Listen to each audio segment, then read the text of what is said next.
বাৰোৱাৰী দুৰ্গাবাৰী বহৰীত তাৰক ব্ৰহ্ম মহানাম যজ্ঞৰ আয়োজন।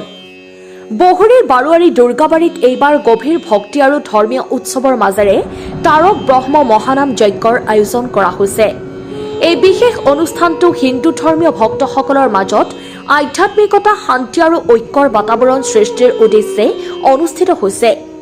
এই মহানাম যজ্ঞত ভক্তসকলে শ্ৰীকৃষ্ণৰ নাম কীৰ্তন কৰি ধৰ্মীয় আধ্যাত্মিকতা আৰু পৰম শান্তিৰ সাধনা কৰে। মহন্তসকলৰ দ্বাৰা বিশেষ মন্ত্ৰপাঠ, ভাগৱত পাঠ আৰু নাম কীৰ্তনৰ আয়োজন কৰা হৈছে। নাম কীৰ্তনৰ লগতে ভক্তসকলে ভাগৱতী গান আৰু ভক্তি সংগীতৰ জৰিয়তে ভগৱানৰ স্মৰণ কৰে। যজ্ঞৰ অন্তত ভক্তসকলৰ বাবে প্ৰসাদ বিতৰণ আৰু সামূহিক ভোজ-ভাতৰ আয়োজন কৰা হৈছে। এই যজ্ঞৰ মূল উদ্দেশ্য হৈছে ধৰ্মীয় মূল্যবোধৰ প্ৰসাৰ, সমাজত একতাৰ সৃষ্টিৰে পৰম শান্তি আৰু মংগল কামনা কৰা। স্থানীয় বাসিন্দা আৰু শুভানুধ্যায়ীসকলে অনুষ্ঠানটোক সফল কৰি তুলিবলৈ গভীৰ আন্তৰিকতাৰে সহায় কৰি আছে। বৰ্তমান সকলো আয়োজন চূড়ান্ত পৰ্যায়ত আছে।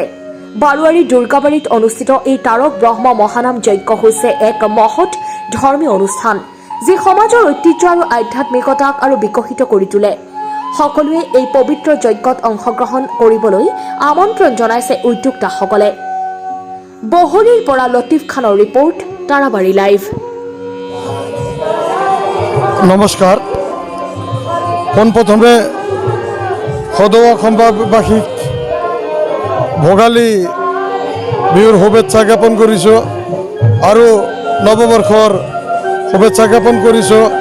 আমাৰ এই অনুষ্ঠান যোৱা 21 বছৰ ধৰি আমাৰ পৰম গুৰু শ্যামদাস ব্ৰহ্মচাৰী মহাশয়ে পোনপ্ৰথমে আৰম্ভ কৰিছিলে।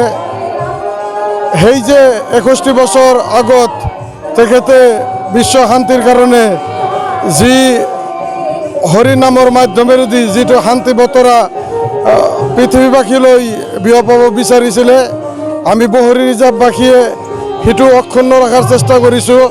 ইয়াতে আহিলে বুজা যাব যে শ্ৰদ্ধা কাক কয়।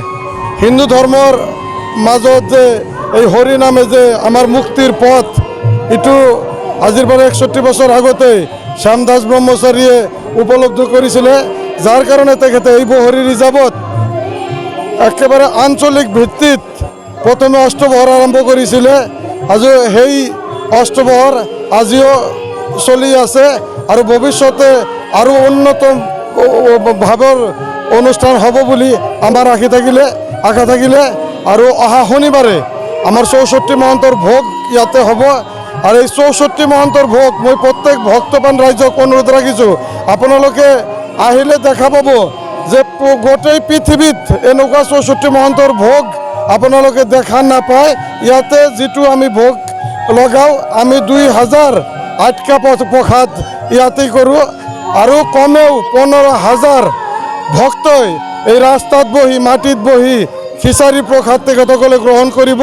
কাৰণ এই অনুষ্ঠানৰ প্ৰতি ভক্তসকলৰ যথেষ্ট শ্ৰদ্ধা আছে, বিশ্বাস আছে আৰু সহায় সহযোগিতাৰ প্ৰতি সম্পূৰ্ণ আছে।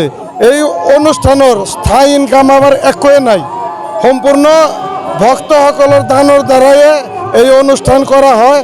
যাৰ কাৰণে মই প্ৰত্যেক ভক্তক অনুৰোধ ৰাখিছোঁ যে আপোনালোকে যেনেকৈ এই অনুষ্ঠানত সহায় সহযোগিতা কৰি আছে, অহা দিনতো যেনেকুৱাকৈ সহায় সহযোগিতা কৰি থাকিব বুলি আমাৰ আশা থাকিল। ধন্যবাদ। ঠিক আছে। প্ৰথমতে মই আপোনালোকৰ চেনেলক বহুত ধন্যবাদ জনাইছোঁ। আমাৰ এইটো মানে অখণ্ড তাৰক ব্ৰহ্ম মহানাম যজ্ঞ বুলি কয়। এতিয়া সেই আমাৰ যুগ যুগ ধৰি চলি আহিছে। বহুত হাজাৰ হাজাৰ মানুহৰ সমাগম হয় ইয়াতে, বহুত আনন্দ উৎসৱ হয়। এইটোৰ পৰা এটা অল অসমবাসীক আমি ইয়াৰ পৰাই এটা মানে শুভবাৰ্তা প্ৰেৰণ কৰোঁ এই ধৰ্মীয় অনুষ্ঠানৰ দ্বাৰাই। আজি আমাৰ 8 দিন, অহাকালি আমাৰ নামটো শেষ হ'ব, অষ্টকালীন আৰম্ভ হ'ব আৰু শনিবাৰে আমাৰ মহোৎসৱ, যিটো 64 মহন্তৰ ভোগ বুলি কয়, সেই মহোৎসৱ অহা শনিবাৰে আমাৰ ইয়াতে অনুষ্ঠিত হ'ব।